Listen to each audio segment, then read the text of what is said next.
If fire ants establish in the broader ecosystems that we have, it will decimate our current populations of many of our endangered species. There's a flow-on effect. If you take something in that food chain out, something small that has an ecosystem service that's significant and it's gone, well, it impacts a different species and another species and another species. So that flow-on effect keeps going. The option of having fire ants establish here is not an option.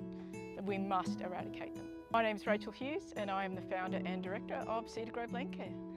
We do all things environmental. We help our landholders, we help our community, and we have a small community nursery here helping trainees, local volunteers and our communities revegetate.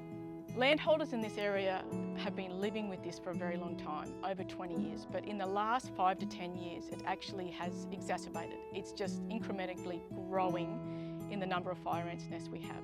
Australia's biodiversity is one of the most amazing on the planet.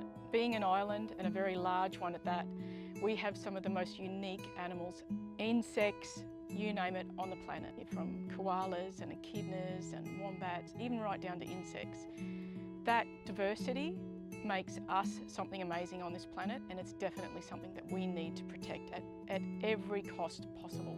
The impact of fire ants on the native environment is enormous, especially for those that are ground dwelling. Anything that utilises the ground and then anything that burrows is going to be impacted by fire ants. And if they're displaced from those areas that are currently theirs, then that's a reduction in the possible habitat for them, which reduces the species, which could in turn bring them on the brink of extinction, which we don't want.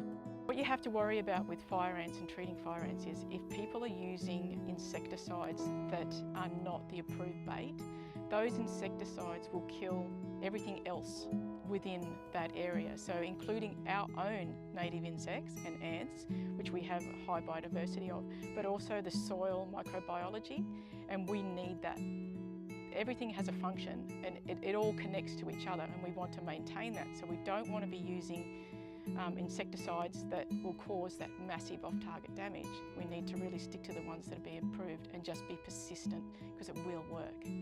Before fire ants, God, I haven't known it before fire ants. We've had fire ants out here for over 20 years. Before we had to carry bait for conservation with landcare groups, we would go out and do everything that every other landcare group does. You go out and you help your community. You have planting days, you have great events where you're doing weed control, or you're just getting together as a community and enjoying the great outdoors. Now you have to factor in what, if you have fire ants on a particular site, you have to go and check for safety. You have to make sure that you have your protocols in place, and you have to let people know there's potentially fire ants there. This is everyone's problem. This is just not one organisation's problem. This is just not a governmental problem or Queensland Biosecurity. This is everyone's problem. Everyone with a yard needs to be doing their bit to get rid of these fire ants, because it's going to change our lifestyle forever.